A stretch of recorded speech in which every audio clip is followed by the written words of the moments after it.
Assalamualaikum warahmatullahi wabarakatuh. Kami dari kelompok 2. Di sini kami akan melakukan roleplay untuk memenuhi tugas PJBL keperawatan gawat darurat.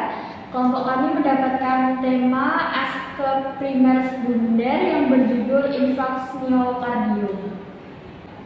Di sebuah desa Gamping di Yogyakarta terdapat masyarakat yang gemar sekali merokok. Salah satunya Bapak Wahyu. Beliau gemar sekali merokok, bahkan sehari bisa menghabiskan 2-4 bungkus rokok. Dan Bapak Wahyu memiliki riwayat penyakit hipertensi, kolesterol karena sering mengonsumsi makanan-makanan yang mengandung garam dan gorengan-gorengan. Di suatu pagi hari, Bapak Wahyu dan Ibu Wahyu sedang berbincang-bincang di teras rumah sambil mengopi di pagi hari.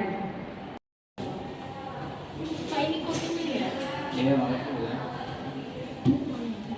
Jangan lupa ya Pak, nanti periksa ke dokter biar diantar sama Rani.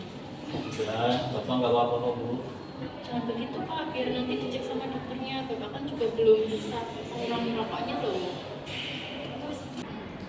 Setelah Bapak Wahyu dan istrinya berbincang-bincang, beberapa menit nampak dari dalam rumah anaknya yang bernama Rani berjalan menuju depan rumah.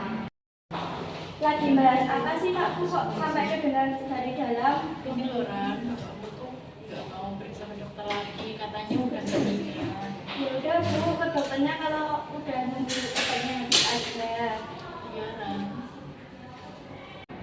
Setelah keluarga Bapak Wahyu berbincang-bincang di teras, keluarga Bapak Wahyu melanjutkan kegiatan sehari-hari.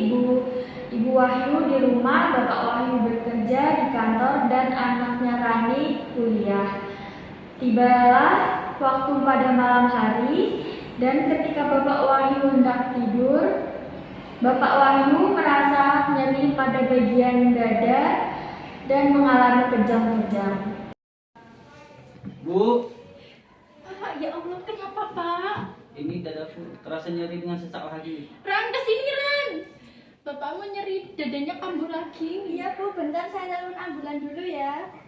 Rani pun menghubungi ambulan untuk menuju ke rumahnya, sedangkan Bapak Wahyu sudah tidak sadarkan diri. Setelah beberapa menit, Bapak Wahyu pun tiba di IGD Rumah Sakit Permata Bunda. Ibu Wahyu dan Rani pun menangis di depan pintu IGD. Setelah menunggu beberapa menit, perawat pun mendekatinya, dan untuk melakukan pemeriksaan, perawat pun memanggil perwakilan keluarga. Dengan perwakilan pasien atas nama Bapak Wahyu, mari ikut saya karena akan ada yang dibicarakan oleh dokter. Ibu Wahyu dan perawat pun menuju ruangan dokter. Permisi Dok, ini ada perwakilan keluarga atas nama pasien Bapak Wahyu. Baik, Sus, terima kasih. Silakan duduk. Dok, bagaimana ya kondisi suami saya kok bisa sampai kejang-kejang seperti itu? Baik, begini Ibu, untuk Bapak Wahyu itu terkena serangan jantung, tapi beruntungnya tadi malam segera dilarikan ke rumah sakit ya Bu ya, sehingga dapat dilakukan penanganan seperti itu.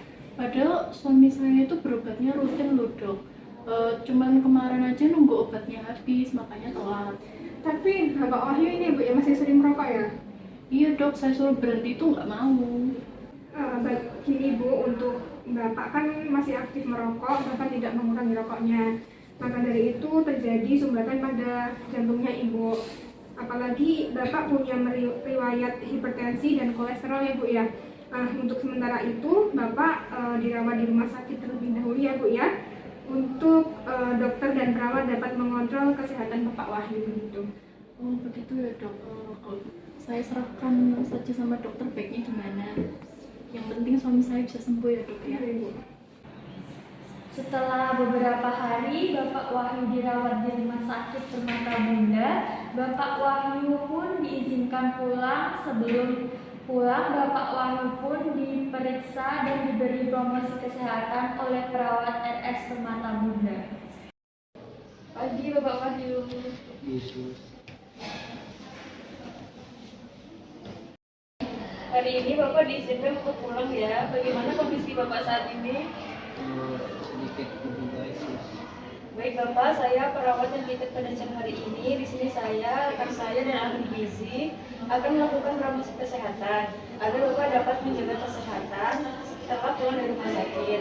Untuk waktunya tidak lama ya Pak, sekitar 10 sampai 15 menit. Apakah Bapak bersedia? Bersedia sus.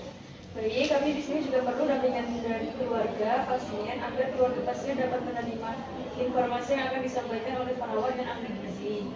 Iya Mbak, saya dari Ibu juga bersedia kok. Baik Pak, dari riwayat Bapak ini belum berhenti merokok ya, sedangkan Bapak mempunyai riwayat hipertensi dan kolesterol.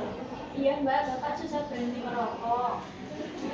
Karena Bapak ini belum berhenti merokok, itu menyebabkan timbulnya plak-plak yang dapat menyumbat saluran di jantung ya, itu akan mengakibatkan nyeri yang hebat pada Bapak. Untuk menanganinya Bapak bisa olahraga yang rutin dan diet. Kemudian untuk keluarga bisa mengontrolkan rutin di puskesmas atau rumah sakit terdekat ya Bu, agar Bapak sakitnya tidak terlalu fatal. Baik, saya ahli gizi dari RS Permata Bunda. Saya akan mengajarkan sedikit program diet yang bisa dilakukan oleh Bapak ketika di rumah nanti. Jadi diet yang dianjurkan Bapak itu adalah diet rendah garam, di mana Bapak memiliki riwayat hipertensi ya tadi. Kemudian di sini saya akan menjelaskan mengenai diet rendah garam. Apa itu diet rendah garam? Jadi diet dengan mengurangi konsumsi garam tertentu. Asupan garam yang berlebihan itu dapat menyebabkan edema atau asietas dan hipertensi karena ada gangguan keseimbangan cairan dalam tubuh. Kemudian tujuan dari diet rendah garam itu sendiri itu adalah untuk membantu menurunkan tekanan darah serta mempertahankan tekanan darah menuju yang normal. Selain itu juga ada hubungan pola makan diet rendah garam dengan pasien hipertensi. Jadi yang dianjurkan dalam diet ini itu seperti mengkonsumsi susu rendah lemak 2-3 porsi per hari, kemudian sayuran dan buah-buahan 8-10 porsi per hari, serta mengkonsumsi natrium yang rendah, sehingga diharapkan nanti zat gizi seperti kalsium, kalium, dan magnesium itu tetap membantu dalam penurunan tekanan darah. Nah, selain diet rendah tadi yang saya jelaskan, jika Bapak kan sudah memiliki riwayat hipertensi, maka harus juga kontrol ke rumah sakit terdekat atau puskesmas. Oke. Dari penjelasan yang saya tadi jelaskan, apakah sudah jelas? Baik Mbak, terima kasih ya. Dari pihak keluarga sudah jelas. Baik, kalau begitu apakah sudah paham? Sudah Mbak, biar nanti Bapak coba di rumah ya Mbak. Baik, kalau begitu terima kasih ya Bapak dan keluarga atas waktunya. Saya dan rekan saya kembali ke ruangan.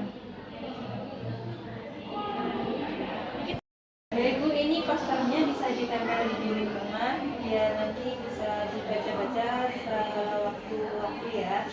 Masih ya Mbak ya? Ya. Setelah beberapa menit, Rina pun menuju ruangan apoteker untuk mengambil obat untuk Bapak Wahyu.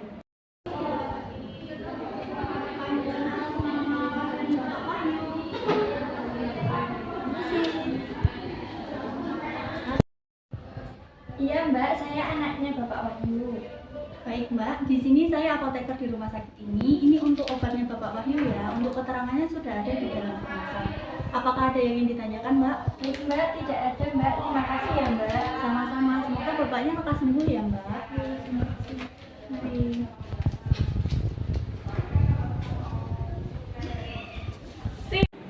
Bapak Wahyu dan keluarga pun tiba di rumah dan di dalam rumah sudah terdapat banyak tetangga untuk menjenguk Bapak Wahyu.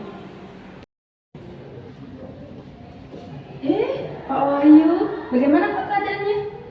Sudah mendingan kok Bu. Alhamdulillah kalau sudah mendingan ya Pak. Alhamdulillah kalau begitu Pak. Tadi aku mau tanya ini loh Pak. Berapa lama Pak di RS? Udah seminggu Bu, hati-hati loh Bu, suaminya itu dijaga. iya. Pokoknya soalnya suami saya ini penyebabnya masuk rumah sakit ya karena kebanyakan rokok. Makanya Pak jangan ngerokok kayak suami saya. Iya Bu, itu tuh bahaya banget loh Bu. Nanti saya bilangin sama suami saya lah. Saya beli sayur dulu ya Bu. Dadah, assalamualaikum.